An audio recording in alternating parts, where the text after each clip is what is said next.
Poor girl kissed a stranger to spite her ex. She didn't know he was a millionaire CEO until he made a bold move. There are moments you wish the ground would swallow you whole. Like watching the man who once said you were too much slip a diamond on someone else's finger. You try to smile.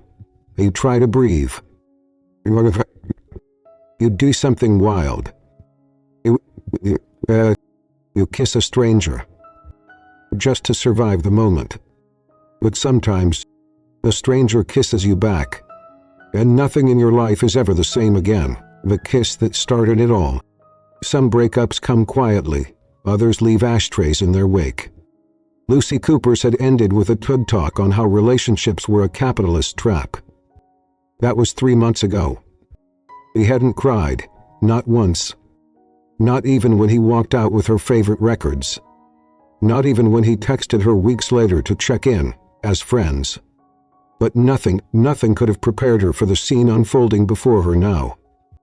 Through the polished glass of Rosulancati's jewelers, Lucy watched Ryan Carter, smiling like he invented love itself, as he slipped an engagement ring onto the delicate hand of a woman who could have passed for a runway ad, blonde, glossy, and taller than truth.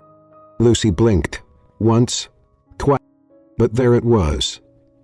The ring. The laughter. The "My love, do you like it?" in a voice she'd never heard him use before. He backed away from the glass display, her body moving before her pride could catch up. Ryan saw her. He didn't flinch, just smirked, like he'd been waiting to be seen. That smug, insufferable smile that said, "I moved on first." Lucy forced a smile back.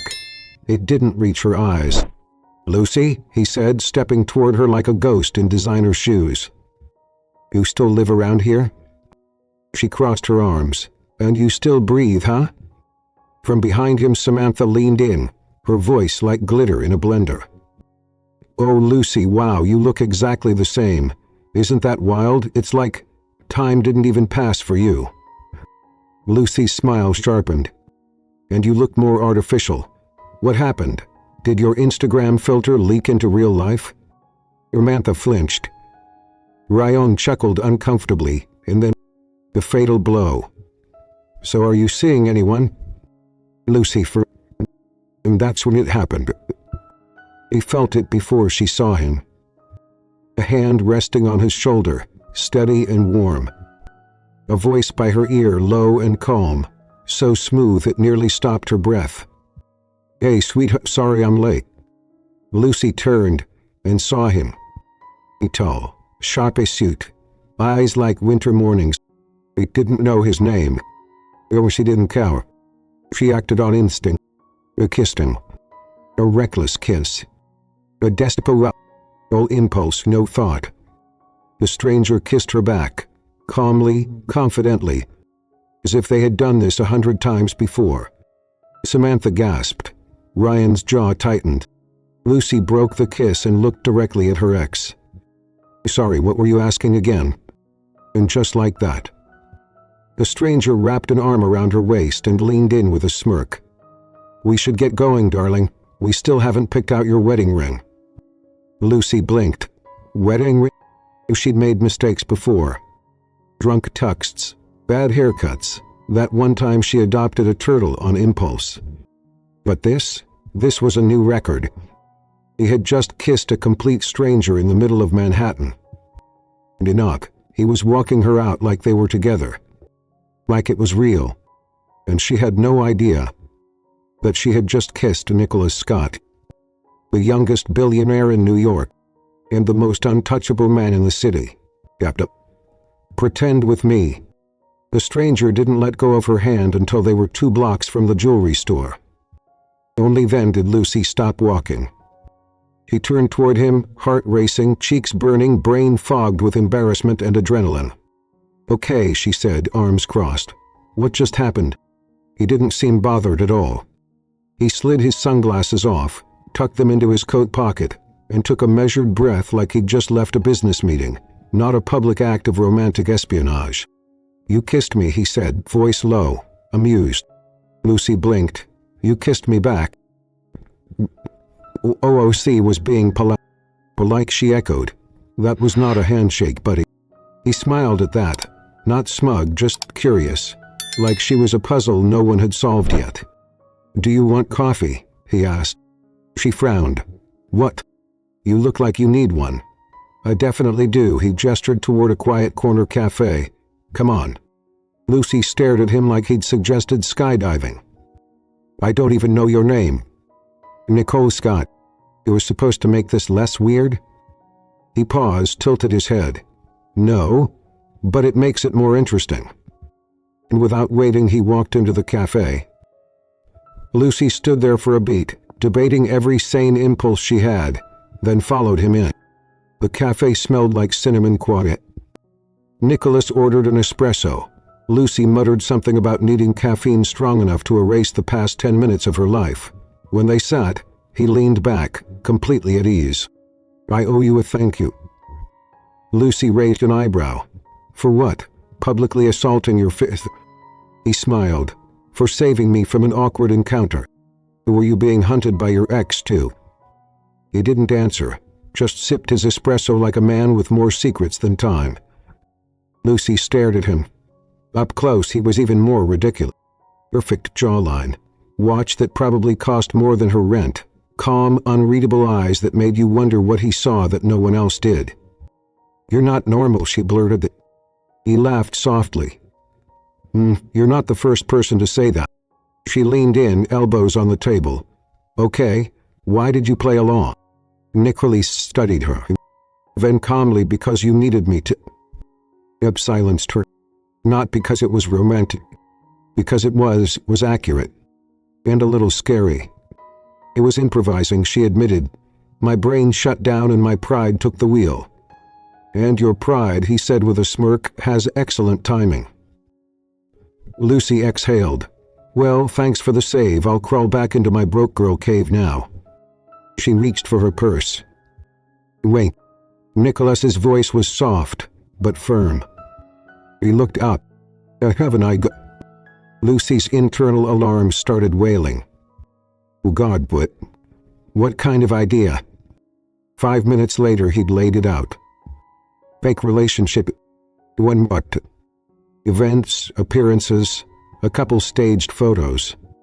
You'd be compensation. Keep. You want me to pretend to be your girlfriend? She asked, eyes wide. I need someone who doesn't want anything from me, he replied, and clearly you don't. Lucy scoffed. Wow, thanks. That's the nicest insult I've ever received. I'm serious. Most people see me and they see a walking headlight. Should I have? Nicholas tilted his head, amused again. When it's used to line cat litter boxes. His smile widened. I need someone to play a part, he said. Someone believable. Someone unpredictable.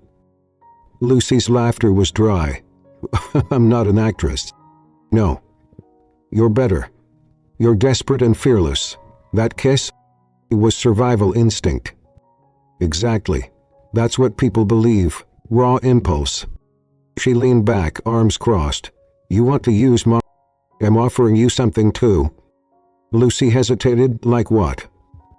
A job, a clean slate, and a few weeks away from ex-boyfriends with fragile egos. He handed her a card. Lucy stared at it. Nicholas Scott, CEO, Scott and Langston Holdings. He blinked twice. Wait. No, she said flatly. You're that Nicholas Scott? He raised an eyebrow. Is there another one? She felt her stomach sink. You were on the cover of every finance magazine. And yet you kissed. You thought you were a bystander, a random... I get that a lot. Lucy shook her head. This is insane. I can't be seen with someone like you. I mean, I can, but not on purpose. Nicholas leaned forward slightly. What's stopping you? She looked him dead in the eyes. I don't trust people like you. Good, he said quietly. That's why I picked you. They left the cafe with the city folding around them in winter gold. Nicholas hailed a black car without saying a word. Lucy hesitated on the sidewalk. You haven't said yes. You haven't said no. He stared at the car door, the weight of the world pressed against her chest. Her rent was overdue, her resume was a disaster, her ex had just humiliated her in public. And here was a billionaire asking her to play pretend, offering not just money, but something that looked a lot like control. Not romance. Not yet. But possibility. And power. Fine, she muttered, but I have conditions. Nicholas opened the door for her. I'd be disappointed if you didn't. She climbed in. He slid in beside her. And just like that, Lucy Cooper entered a world where everything was sharp edges and silk lies, and where one accidental kiss had opened the door to a month-long fairy tale that might end in ruin. Or something worse. The elevator opened directly into a space that didn't look like any apartment Lucy had ever seen. It looked like silence had been turned to architecture. Clean lines, white walls, concrete and gold. The windows stretched wider than her old bedroom, and the view out over Manhattan glittered like the skyline was breathing. Lucy didn't step inside right away. She stood there, holding her purse like a shield. Nicholas walked past her casually and set his keys on a marble tray. "You live in a museum," she said. "I live in a place where no one can reach me, unless I let them." Lucy stepped in, her sneakers squeaked softly on the floor. "You know, most people invite their fake girlfriends to dinner before they bring them to their fortress. You kissed me in public. We skipped several stages." He glanced around again. There were no photos, no clutter. Just a single plant on the counter that looked suspiciously like it was made of plastic. "This place feels sterile." Nicholas poured himself a glass of water. "It's efficient." He waited. Again, he looked up at her then, just for a beat, and in that beat something unreadable passed across his face. They sat at a massive table that probably cost more than Lucy's college debt. Nicholas opened a leather folder and slid it toward her. "What is this?" she asked. He blinked. "You were serious about that." "I'm serious about everything." Lucy lifted the folder and skimmed the first page. Contractual agreement of relationship representation. Term 30 days. Your name was typed neatly in bold under potty B. "This is like a rom-com gone corporate." Nicholas smirked. "You want financial security. I want peace of mind. That's what this is." Lucy kept flipping. Clause 3. She must accompany him to 4 social functions. Clause 5. She must appear publicly affectionate. Clause E. He must not disclose details to media or third parties. Clause Quate. Any breach will result in immediate termination and no compensation. She looked up at him, narrowing her eyes. "Is this about your family?" "Yeah. And an arranged marriage. Something like that. So I'm your decoy. You're the shield." He closed the folder. "Fine," she said, "but I have conditions." Nikolai leaned back. "But I'm not your employee." "Agreed. I'm not sleeping with you." He didn't flinch. Understood. He went through. "I want something in return." "What kind of something?" Lucy took a breath. "I want a new job. A real one. In publishing. I want out of the copy editing gig at Coffee and Grit." Nicholas studied her face. "Ambitious." "Desperate," she replied, "but yes, that too." He reached for his pen and wrote something on the last page. "I know." Lucy stared at him. "You could have picked anyone," she said. "Why me?" Nicholas met her gaze without blinking. "Because you didn't want anything from me. Not when you kissed me, not even now." Her throat tightened. She hated how honest he sounded. She picked up the pen, signed her, and sealed her fate. The next morning Lucy woke to a text. "Nikolsk. You'll need a dress for tonight. Formal. 7 p.m. He stared at the screen. "Tonight?" Oh, her stomach twisted. This wasn't a date. It wasn't love. It was logistics wrapped in silk. And yet for some reason she still felt like she was about to throw up. By 6 that even, Lucy was standing in front of a floor-length mirror in the dressing room of Ilara Atelier, a boutique that looked like it only served ghosts and heiresses. She wore a navy blue gown with a low back and satin ribbon shoulders, a stranger at her own skin. The door opened. Nicholas stepped inside. He paused, looked her over slowly. "Is this part of the contract?" she asked, staring. He looked credible. Lucy rolled her eyes. He offered his arm. "Shall we go?" The gala was already in full swing when they arrived. Flashbulbs lit the red carpet like lightning storms, and reporters shouted names she didn't recognize. Nicolas de Coulson said. Luca, they held her breath. "Smile," he whispered, resting a hand gently on the small of her back. She did, just barely. Inside the ballroom was an ocean of glass, gold, and people who never had to look at price tags. Lucy tried not to feel small. "Your tie is crooked," muttered. He smirked. "Is that part of your job now? I thought fake girlfriends were supposed to kiss." "Thank you," he said, leaning in slightly. His voice was close. His cologne smelled like cedar and memory. Lucy's breath caught. He stepped back. It was pretend, all of it. Across the room, a woman in a red dress turned sharply. Tall, elegant, eyes like frost. "Nicholas," she said, gliding over. "How surprising." "Clara," he greeted coolly. "It's been a while." Clara's gaze slid to Lucy, calculating, sharp. "And who's this?" Nicolata's hand settled firmly at Lucy's waist. "This is Lucy, my girlfriend." Clara's lips curved into something that wasn't quite a smile. Good. Lucy smiled sweetly. "Love always is." Clara blinked, then nodded. "Well, you'll enjoy the evening." He drifted away like perfume. Lucy turned to Nicholas. "She hates me." "She hates everyone." Lucy smirked. "Now I feel special." Nicolette chuckled. "You should." They spent the next hour mingling, pretending, laughing in small doses. Nicholas whispered funny observations. Lucy rolled her eyes and played her part better than she ever imagined. And yet, every time he looked at her with that unreadable expression, he forgot it was all fake. Later, as they stood on the balcony under the Manhattan sky, Lucy leaned against the railing. "I don't belong here." Nicholas stood beside her, hands in his pockets. "Neither do I." She looked at him. "You were born into this." "It doesn't mean I chose." He turned toward Ori. "You're doing well." "I almost tripped on the carpet." "You..." She exhaled. "What are you really doing this?" she asked. "The contract. The lie." Nicholas was silent for a long moment.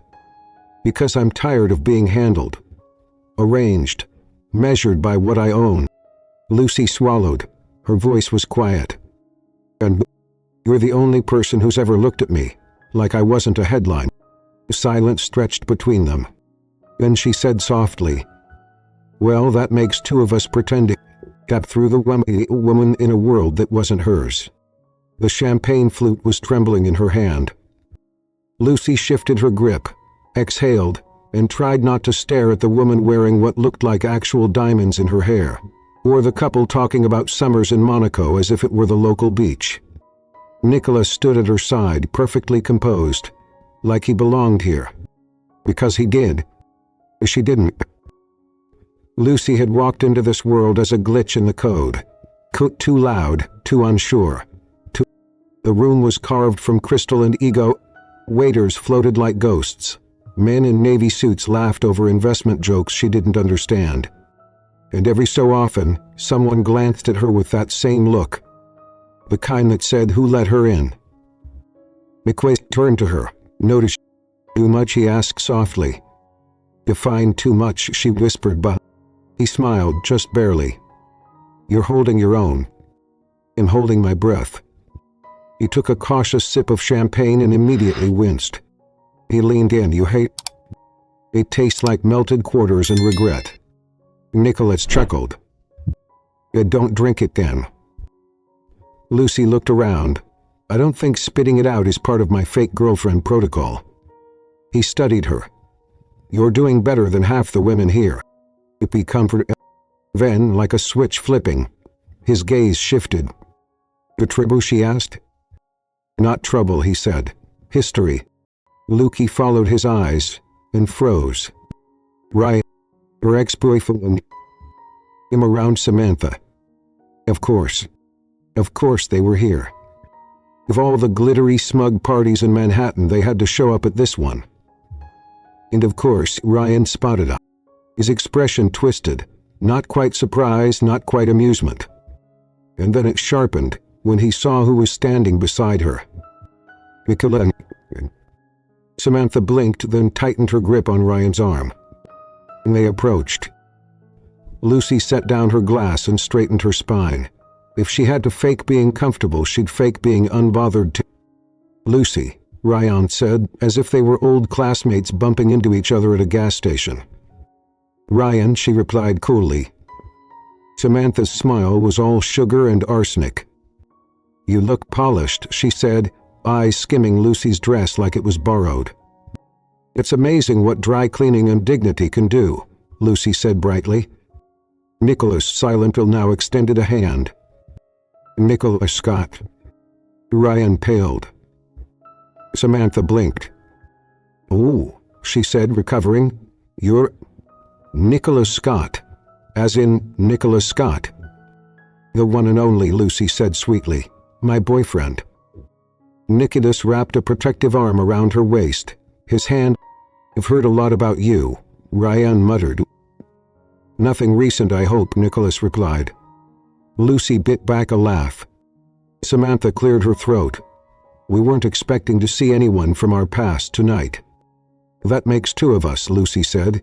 "And yet, here we are." A tense beat passed. "Nice seeing you," Nicholas said with a final cool nod. He turned, guiding Lucy away with calm authority. Only when they were out of earshot did she whisper, "Was that real or pretend?" Nicholas glanced down at her. That was fun." Later, under the warm haze of gallery lighting, Nicholas introduced Lucy to people she'd only ever seen on the backs of business magazines. He smiled when appropriate, nodded at the right times, even told one art collector that a sculpture looked like existential dread in aluminum, which oddly impressed him. Still, she felt it, the glances, the whispers, the silent judgment, though she didn't belong. And Nicola, perfect posture, measured words, every move choreographed. And then she saw Clara. Again, walking from across the room, like a cat circling the corner of something breakable. "Your ex?" Lukey asked quietly. Nicholas didn't flinch. "Something like that. But she doesn't seem happy. Like she never was." Lucy looked at him. "Do I get to ask about her?" "You could," he said, "but I'd rather tell you about her when I want to." Lucy nodded, strangely satisfied. They circled the room twice more. Lucy's feet ached in places she didn't know could ache. But then Nichols did something unexpected. He leaned in and whispered, "Let's get out." Her relief was immediate. They left through the back, past the coats and noise, stepping into the cold night like fugitives from perfection. Back in the car, Lucy slumped into the seat, kicking off her heels with a sigh. "You good?" Nicholas asked, amused. "No," she said.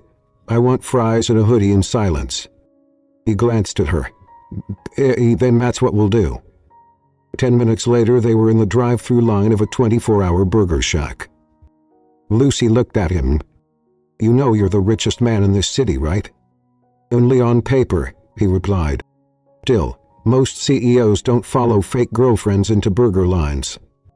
"You're not most fake girlfriend." He said it so simply, like it was fact. He stared at him, and for the first time she wondered if the line between pretend and real. The car pulled up to a house that didn't look like a house. It looked like a novel written in stone and glass, classic and cold, the kind of place where nothing ever cracked, not even a joke. Lucy sat rigid in the passenger seat, staring out the window at the mansion before her. "This isn't dinner," she muttered. "This is a test." Nicola quick over it's both. Great. Any chance your mother's a fan of sarcasm and girls who can't walk in heels? He smiled faintly. My mother likes people who remember their wine forks. There are different forks for what? Joking, he said, then paused. Most. Lucy exhaled through her nose. Nicholas, what happens if I mess this up? He finally turned to her. What? How do you know? Because I've never seen you pretend to be anyone but yourself. Lucy blinked. This entire arrangement is a lie. Yes, he said softly, but you've never lost. The door opened before they reached it. Margaret Scott stood like an old movie frame come to life. Gray scroll's silver hair swept back, her voice velvet and crisp. You must be Lucy, she said, smiling with poise that could stop a war. Yes, ma'am, Lucy replied, startled into manners. No one's called me ma'am since the Bush administration. Come in. The interior was immaculate. Art that looked inherited, furniture too expensive to sit on. Arthur Scott waited in the dining room.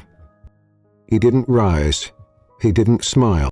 He just looked up with the steely gaze of a man who had never been questioned in his life. So, he said, voice like gravel in glass. This is the girl. Lucy straightened. Yes, sir. He studied her like she was a quarterly report. Nicholas intervened. Arthur raised a hand. Let her speak for herself. Lucy swallowed. I work in publishing, she said. I was raised in Brooklyn. I went to a college no one brags about, and I still wear sneakers when I can get away with it. Arthur blinked.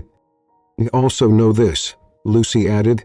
Your son doesn't lie to people's faces, and if he brought me here, he has a reason. The silence fell. Then Margaret smiled faintly. Well, she's not boring. Dinner was a quiet one. Margaret asked questions softly. Arthur asked them like he was conducting an interrogation. Do you believe in ambition? He asked over.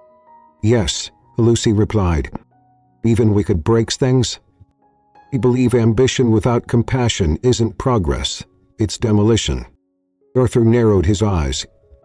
Nicholas said nothing, but his fingers brushed Lucy's under the table. Just enough. Margaret poured more wine.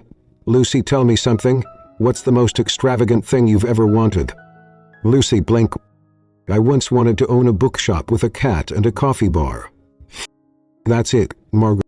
Lucy smiled. Sometimes peace is extravagant. Arthur laughed once, like it escaped him on accident. Margaret smiled for real.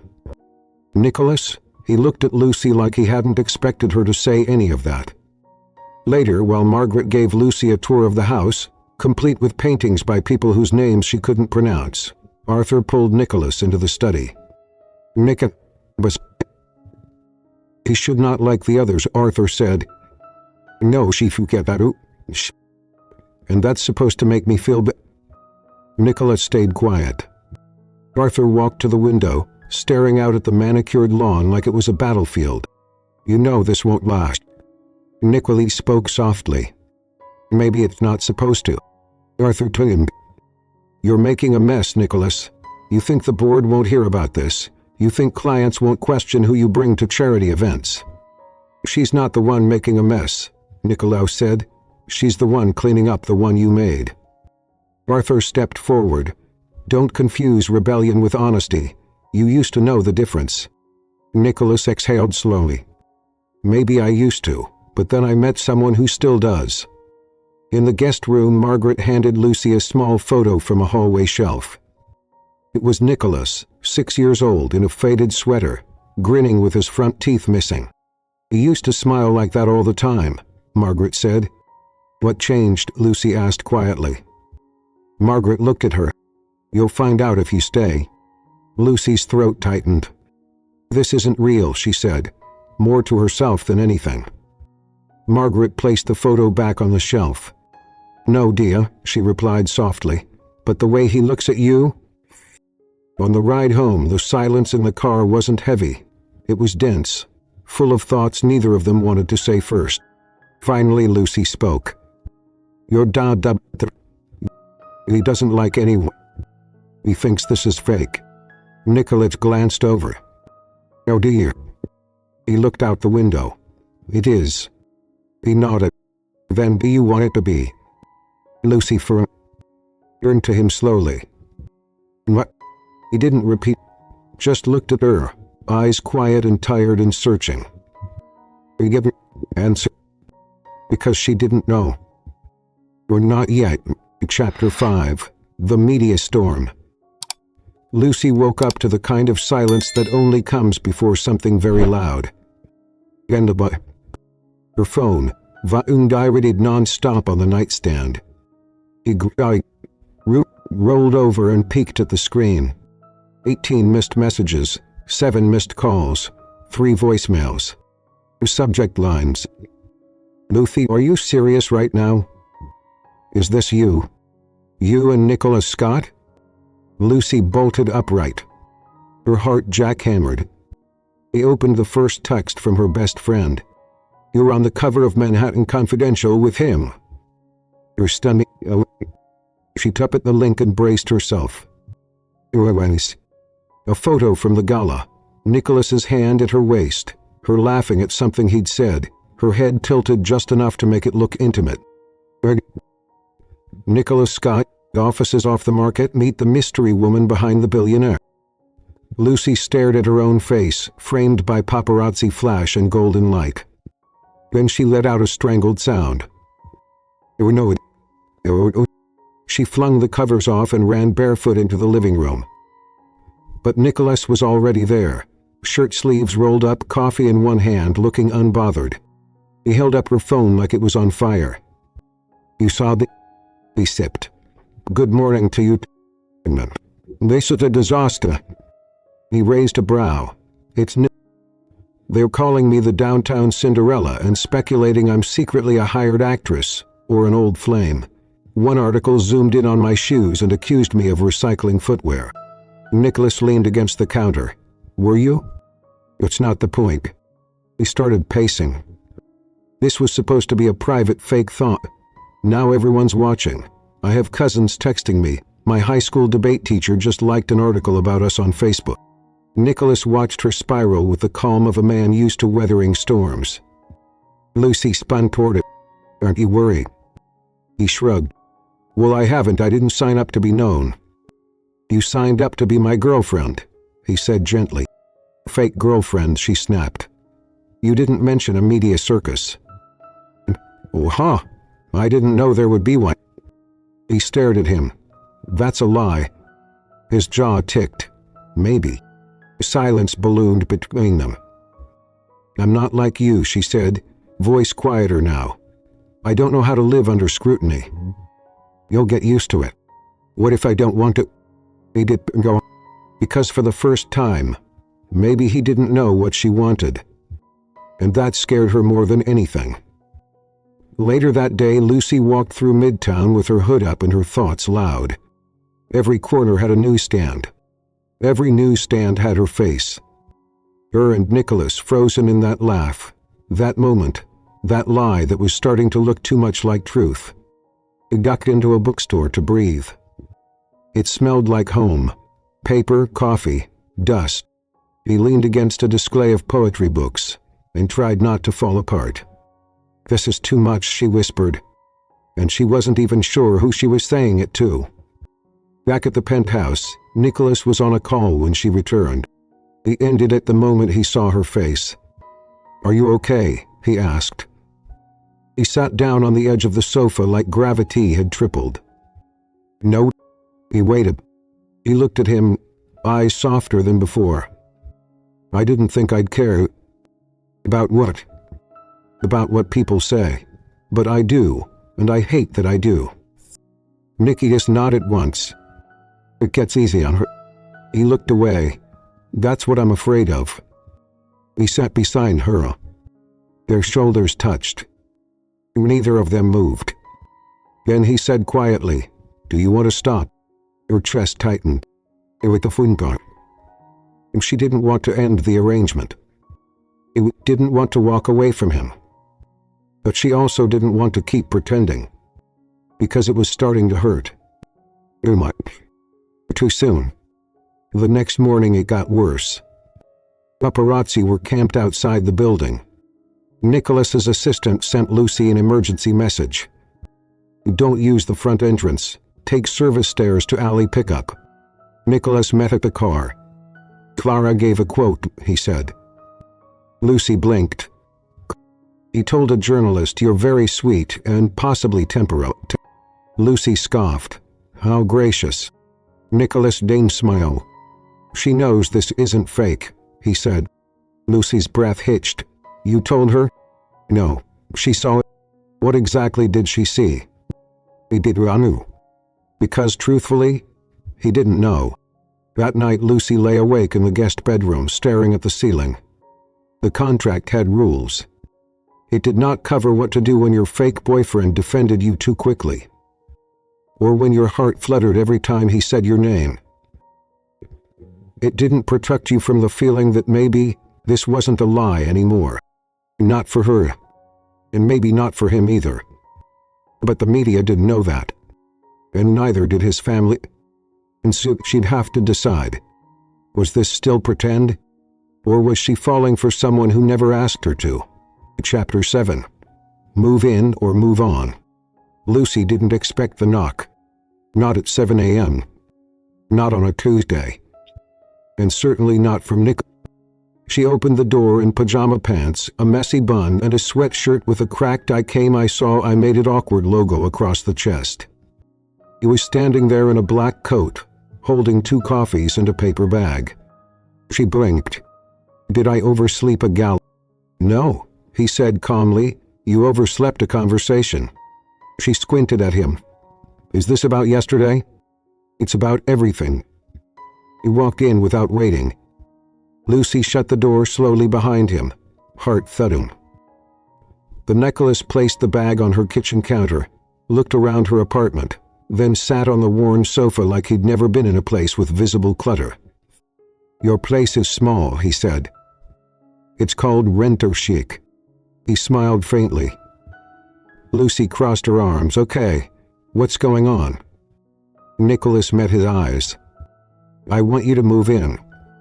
Lucy blinked. Move in? With you? For real or for prep? You're both. She shook her head like it might help reset the conversation. You mean like live together? Wake up in the same place? Share a coffee machine? I'll buy you your own coffee machine. Not the boy. He leaned forward, elbows on knees, voice quiet. My father's circling again. Clara is feeding the press. We're getting questions. About our future. About if you're staying. About if I'm serious. And are you? Lucy asked, voice small. He didn't bark. I want to be. He didn't answer right away. She sat on the floor across from him, back against the coffee table, eyes fixed on the chipped tile near the fridge. This was supposed to be a deal, she said. Now it's a lie. I didn't expect that either. And what if I mess it up? Will you mess it up with me? She looked at him then, really looked, and saw it, not the man in magazines or gala holes. Just a boy who had everything, except one thing that felt real. You're asking a lot, she whispered. Nicholas nodded. That afternoon she packed. Not everything, just got mattered. A denim jacket with a coffee stain that reminded her of her sister's wedding. A plant named Dennett. A photo strip from a carnival she went to alone. He wasn't sure if she was moving in or moving toward something, but either way it felt like a door that couldn't be closed once it opened. Nicola had cleared a room and got a guest wing, but it was warmer than the rest of the penthouse. A bookshelf, soft rug, even a little reading nook with a chair by the window. It looked like a baguette. He watched her walk in, Dennis the plant in hand, expression unreadable. This okay? He asked. Lucy turned to him. It's too much, she said softly, and also not enough. He raised an eyebrow. You think I'm being dramatic, she added. No, he said. I think you're terrified. Me too. For a long moment they stood in that room made of comfort and tension. Then he stepped closer and whispered, "It would time you to stay forever." Lucy's chest tightened. I just want to know what it feels like to have you here." The first night wasn't magical. She couldn't find the right drawer for her socks. He made tea and left the spoon in the cup. He stayed up reading. He fell asleep to the quiet flicker of news. But at some point she passed his room and heard him laugh softly at something on his laptop. And she smiled. Because maybe this wasn't about perfection. Maybe it was about showing up. In the morning she made pancakes. Burnt the first batch. Nicholas walked into the kitchen, tie half done, looking impossibly awake. "You cook?" "We combust," she said. "It's part of my charm." He leaned against the counter. "Any regrets?" He flipped a pancake and glanced over. "Ask me after breakfast." They ate in silence, not awkward, not forced. Just when she got up to clean, he reached out and caught her hand. "Lucy." She turned. He didn't let go. "I know that this isn't what either of us planned." She searched his eyes. "But I'm not pretending anymore," he said. Silence. Then Lucy whispered, "Neither am I, chap." It was the small things that started to break her. Not the press, not the past, not even the pretense, but the things that didn't feel like performance anymore. Like the sound of Nicholas humming while making tea. Or the way he folded his sleeves in precise, unconscious movements. Or how he always poured her glass first, even when he didn't realize he was doing it. They were living together now, but it wasn't glamorous. It was socks on the floor and burned toast, coffee cups in the sink and half-finished books on the kitchen counter. It was quiet, unfiltered, undeniably normal. And it was breaking her. Because normal wasn't supposed to feel this beautiful. One evening, Lucy found him in the study. Not in a suit, not on the phone, not planning or controlling or calculating. He was barefoot, sitting cross-legged on the floor, a photo album open in his lap. He didn't hear her come in. "What's that?" she asked softly. Nicholas looked up. "And down at the album. My mother used to make these." Lucy stepped closer. He flipped a page. A birthday party, him at 10, covered in frosting, missing a front tooth.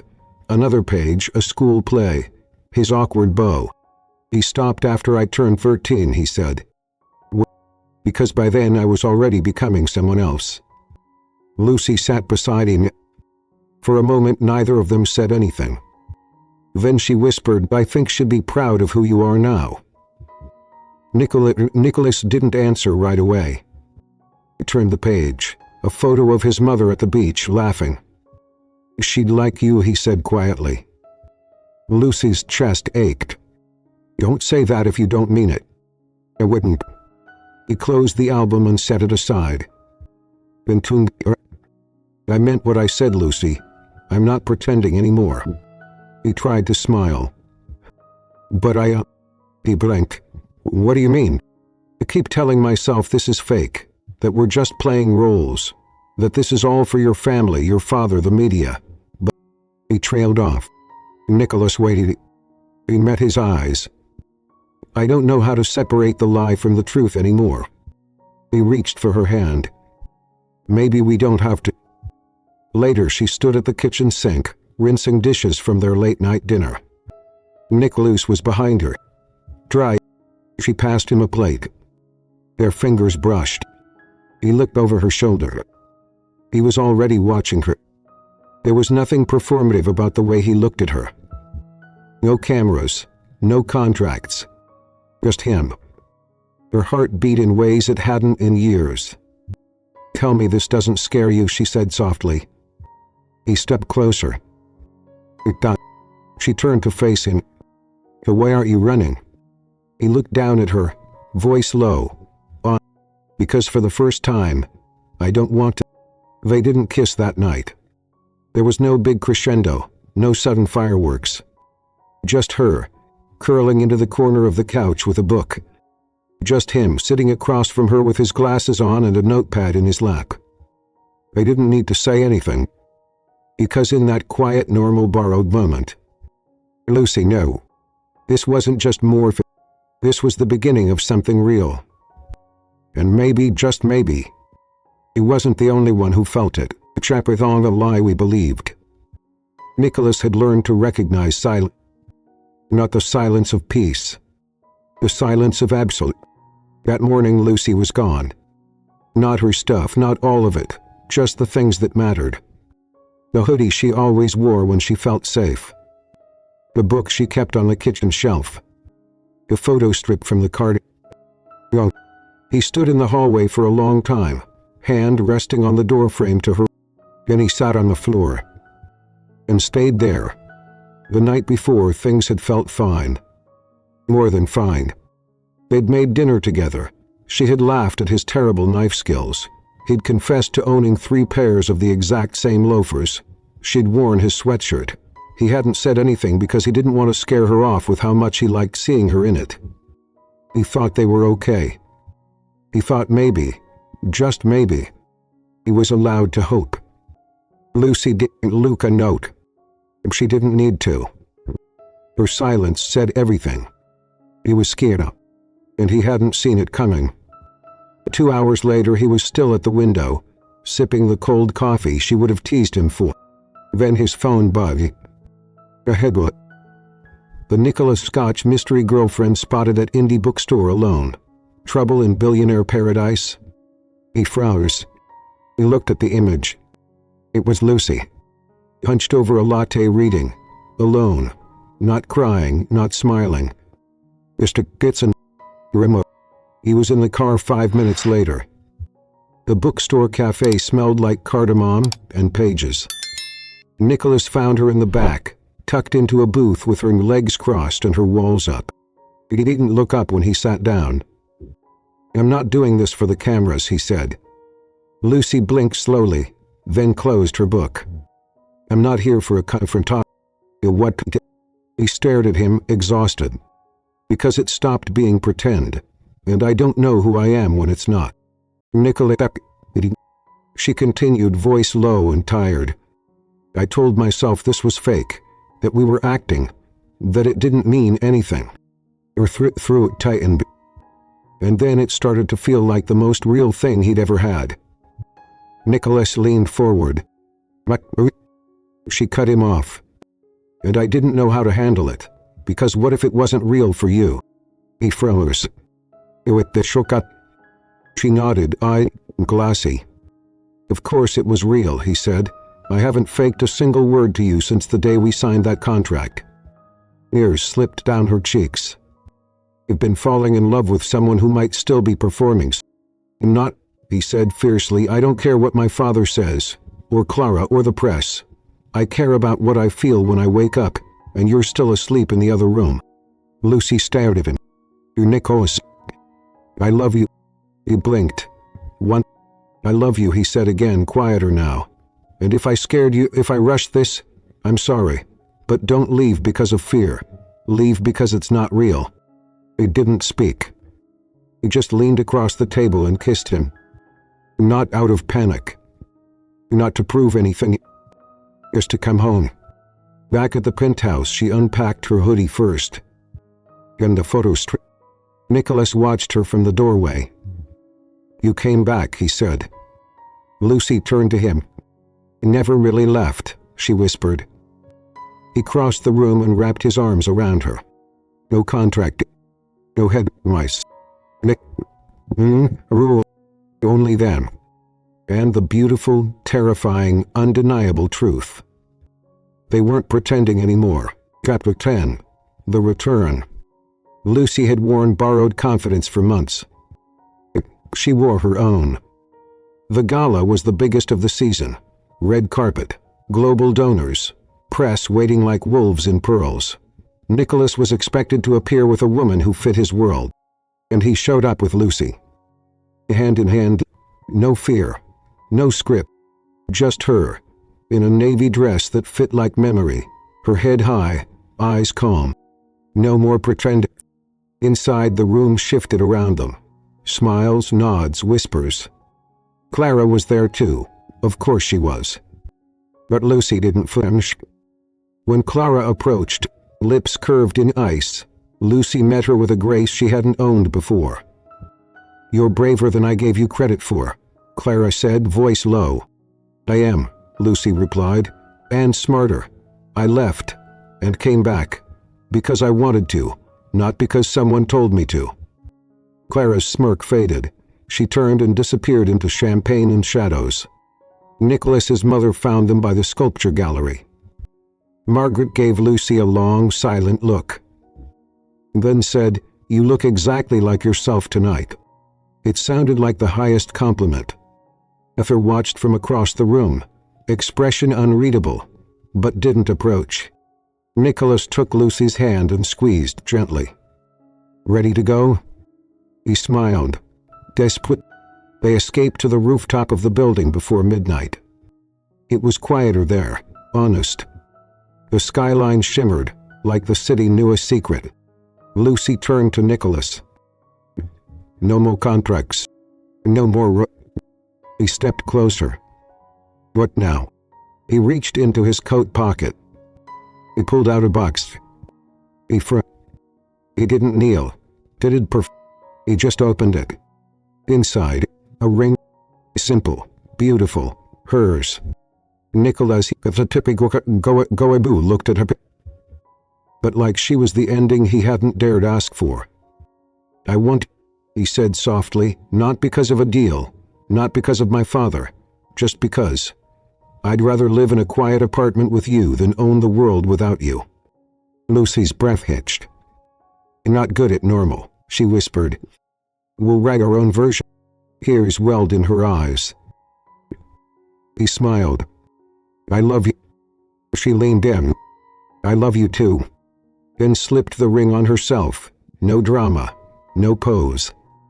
Just two people who had lost everything they thought they wanted, and fought down something better. Each other. Lucy's photo was still on the internet, but now it was different. Not just Billionaire's girlfriend. Not even future Mrs. Scotch. Just Lucy. The woman who said yes to love when no one believed it was real. A kiss. That was real. Some stories don't start with fireworks. They begin in quiet desperation. With a girl who was humiliated in a jewelry store. And a man who was tired of being admired for the wrong things. A single kiss, meant to hurt someone else, knowing it would heal them both. Lucy Cooper didn't fall in love, the way stories say you should. There were no love letters, no grand declarations. Just a rented apartment, shared coffee, and silence that felt safe. Nicholas Scott had everything, but he didn't have this. Not until her. Not until someone walked into his carefully curated world, wearing sneakers and honesty like armor, and asked for nothing he couldn't give. He'd gotten thought his money. He wanted something far rarer. His truth. They never talked about the first kiss again. They didn't need to. Because the one that mattered came much when the cameras were gone. When the contract had ended. When the only people watching were the ones who mattered most. Lucy kissed him again that day. But not to prove something. Not to survive. Just because she finally knew it wasn't a role. This wasn't pretend. This was home. Have you ever done something wild just to keep your heart from breaking? Maybe it was a lie, maybe it was a dare, maybe it was a kiss. But somehow it led you somewhere real. If you've ever been break in love, break enough to start again, even when it hurt. No judgment, no filters. It was the truth. Because maybe your story could be the one that reminds someone else that love doesn't always arrive when we're ready. Sometimes it finds us when we're most afraid. And it stays. Thank you for watching.